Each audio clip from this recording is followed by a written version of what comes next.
everyone, I'm Tabitha, and today we're talking about idea journals again.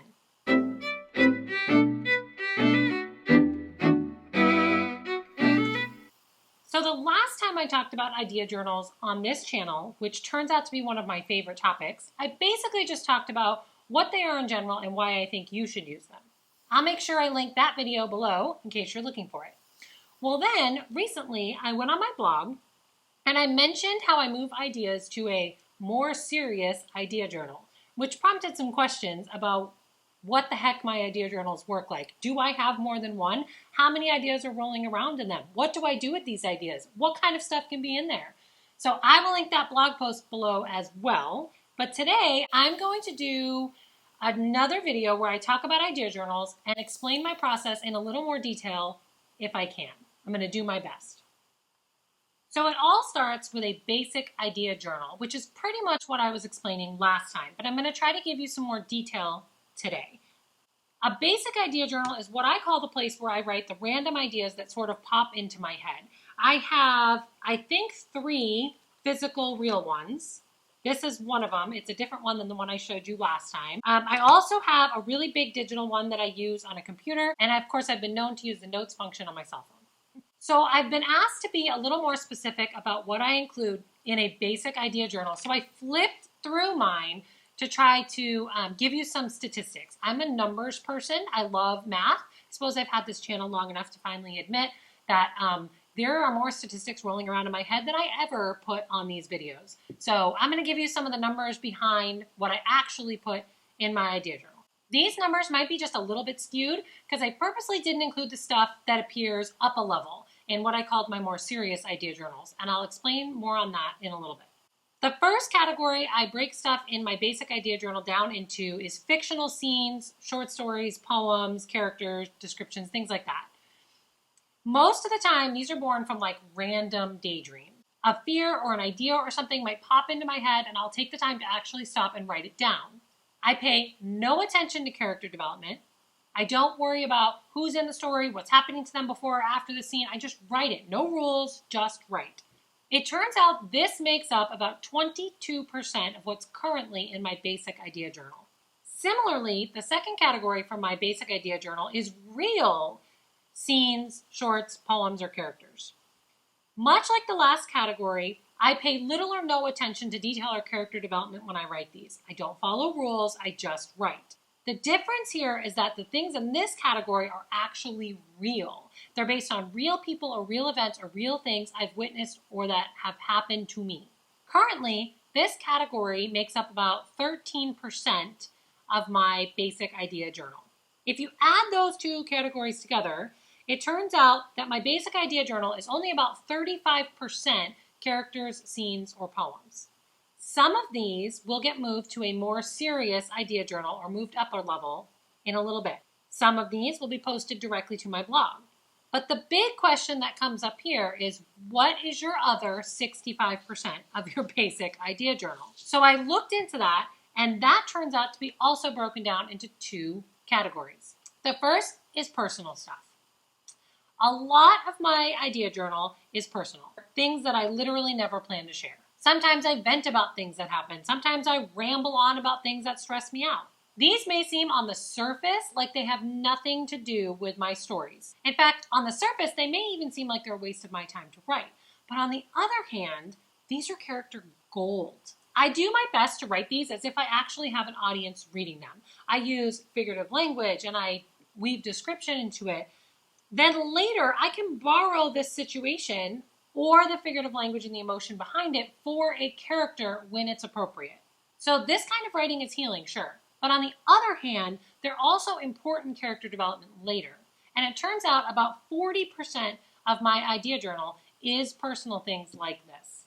The rest of the journal, which should be about 25% if my math is right, is mostly about what it's like to be a writer, the process or the journey. I write about the stress.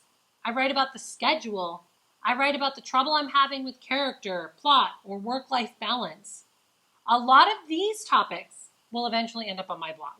I try to write in this basic idea journal once a day, pretty much every day. Some days it's really short, some days it's really long and rambling. Some days I'm working on a different work in progress. which is why these are short. Other days, I'm editing, which means this can be where I get my word count in for the day. Basically, when you hear me say I write every day, you should know that sometimes that means I wrote in this idea journal and counted it. What I really wanted to talk about today is my more serious idea journals. The next step in my idea process is to have a more specific plan. These are for my ideas from my idea journal that have the potential to be an actual book. Usually, these come from those content sections of my idea journal that I mentioned earlier, that small 35%. In fact, I'd like to think that's part of the reason why that's such a small percentage of my basic idea journal now. Let me explain a little bit of what goes into a more serious idea. Before I ever even consider turning something into a book, there's two things that I feel like it has to have, that I absolutely have to think about. One of them is the basic premise or idea behind what could be the story. There has to be either a focus or a problem. Basically, there has to be a point to the story. I don't have to have it all figured out in these early stages, but it's nice to know that I've considered what the idea really will be at its most basic level. The other thing it has to have is characters. Who are these people?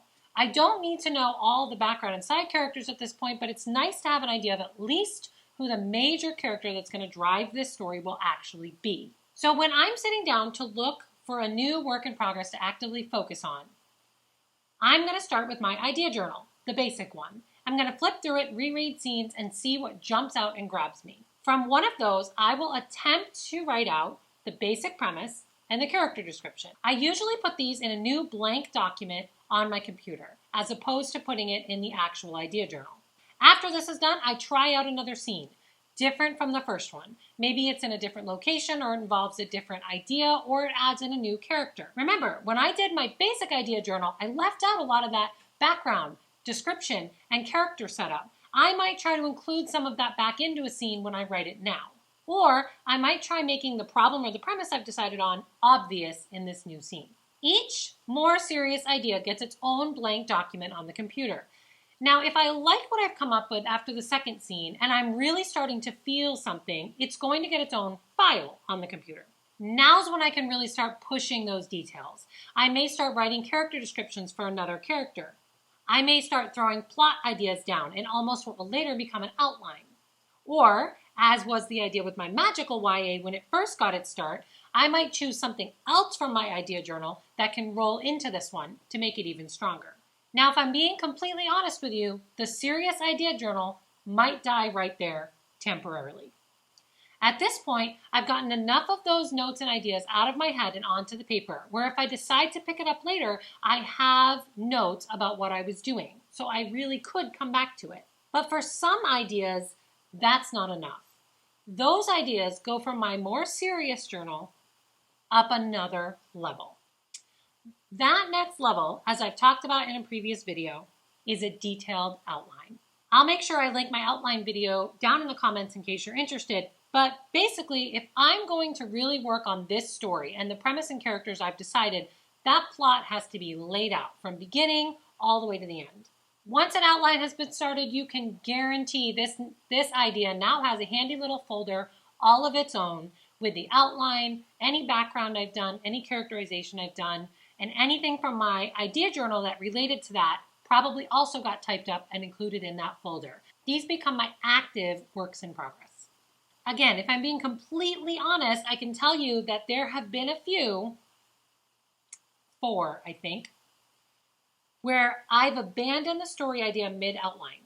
Usually, these are stories where I haven't been able to decide what happens next, or I haven't been able to push past a plot mistake that I've found. They still have their own little file on the computer. Some of them even have a small physical notebook dedicated specifically to them. Someday, I will probably go back to them. Hopefully, when I come back to them, I'll be able to have that plot hole figured out. So, my basic levels when I'm working with an idea or trying to find a new active work in progress. I have my basic idea journal that I write in every day, 35% which is content-based, 40% of which is personally based and isn't really useful for what I'm trying to do. Those more serious ideas that have the potential to be a book move up a level and get their own little idea journal, a blank document dedicated specifically to trying to figure out their basic plot premise and character descriptions for at least the main characters. If that all starts coming together in a way that I feel like I have a story gold here, that moves up another level till it earns itself an outline and becomes my active work in progress. If you're interested in how many of each kind I have actually kicking around on my computer right now, you can head to the blog post that I'll tag in the comments where I think I gave you the actual number of basic ideas I had rolling around, how many have more serious idea journals, and how many have become outlines.